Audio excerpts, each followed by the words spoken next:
Assalamualaikum warahmatullahi wabarakatuh. Perkenalkan, nama saya Akmal Bayaki dari kelas Ilkom 3 semester 3.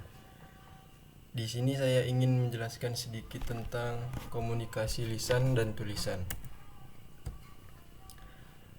Komunikasi lisan itu melibatkan pertukaran informasi menggunakan kata-kata secara lisan atau verbal.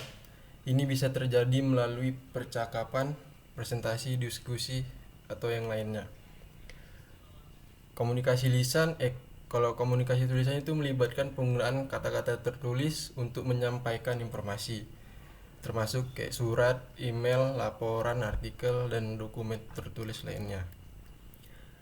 Pentingnya komunikasi dalam berbagai konteks. Komunikasi ini itu inti dari semua interaksi manusia. Keterampilan komunikasi yang baik diperlukan untuk berbagai konteks, termasuk pekerjaan, pendidikan, dan kehidupan pribadi. Memahami dan menguasai komunikasi lisan dan tulisan meningkatkan dalam berkomunikasi di berbagai situasi. Kita masuk ke komunikasi lisan. Ciri-ciri komunikasi lisan itu yang pertama, berlangsung secara langsung. Komunikasi lisan itu terjadi dalam situasi langsung, di mana pesan disampaikan tanpa perantara tertulis. Yang kedua, menggunakan suara dan bahasa tubuh. Selain kata-kata, komunikasi lisan juga melibatkan intonasi suara, nada, serta ekspresi wajah dan gerakan tubuh. Yang ketiga, ada interaktif. Komunikasi lisan sering melibatkan pertukaran langsung antara pembicara dan pendengar, memungkinkan tanggapan dan klarifikasi. Kemudian ada kelebihan dan kekurangannya. Kelebihannya itu fleksibel, dapat memberikan respon instan, dan memfasilitasi interaksi sosial.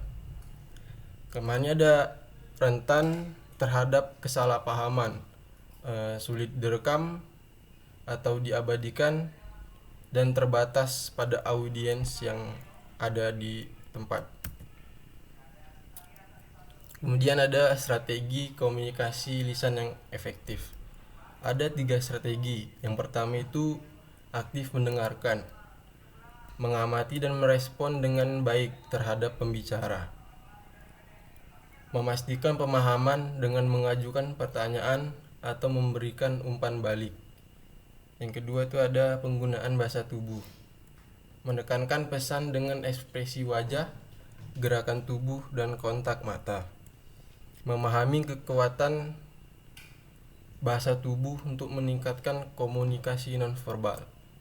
Yang ketiga ada kejelasan dan kehematan bahasa, menghindari penggunaan kata-kata yang ambigu atau rumit, mengutamakan kejelasan dan kehematan untuk menjaga perhatian pendengar. Kita masuk ke komunikasi tulisan. Ciri-ciri komunikasi tulisan itu berlangsung, tapi dia melalui teks tertulis. Misal kayak informasi yang disampaikan melalui tulisan atau teks. Kayak misalnya kayak tadi surat, email, artikel, dan lainnya. Yang kedua itu ada lebih terencana. Komunikasi tulisan itu dapat direncanakan secara lebih matang karena memungkinkan perencana dan penyuntingan yang lebih baik. Yang ketiga ada permanen dan tertulis. Pesan dapat direkam dan diabadikan dalam bentuk tulisan atau apapun. Kemudian kita masuk ke kelebihan dan kekurangan. Kelebihannya itu tertulis, dapat direncanakan, dan dapat direkam. Kelemahannya ada dia enggak langsung, memerlukan waktu untuk menyusun, dan kurangnya interaktif. Kita masuk ke strategi komunikasi tulisan. Strateginya itu ada 3. Yang pertama, struktur kalimat dan paragraf.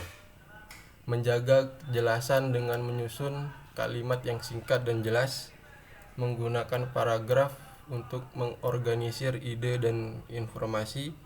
Yang kedua ada kekonsistenan gaya dan format, memastikan keseragaman dalam penggunaan gaya penulisan dan format dokumen.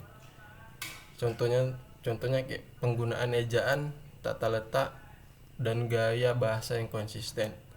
Yang ketiga ada kekuatan kata-kata, memilih kata-kata yang kuat dan deskriptif untuk menyampaikan pesan, menghindari kata-kata ambigu atau yang lemah. Kita masuk ke perbedaan utama antara komunikasi lisan dan tulisan. Yang pertama, komunikasi spontan dan direncanakan. Kalau komunikasi lisan itu lebih sering bersifat spontan karena dapat terjadi tanpa persiapan yang intens. Kalau komunikasi tulisan dia memerlukan perencanaan yang lebih matang sebelumnya. Yang kedua, tanggapan langsung dan tertunda. Komunikasi lisan itu tanggapan dapat bisa diberikan secara langsung dalam waktu yang nyata. Kalau komunikasi tulisan memerlukan waktu untuk menanggapi dan diproses. Yang ketiga itu ada kejelasan dan rincian. Komunikasi lisan lebih cenderung untuk menekankan kejelasan dan poin utama. Kalau komunikasi tulisan dapat memberikan rincian yang lebih lengkap dan terperinci. Sekian dari saya. Kalau ada kekurangan mohon dimaafkan. Assalamualaikum warahmatullahi wabarakatuh.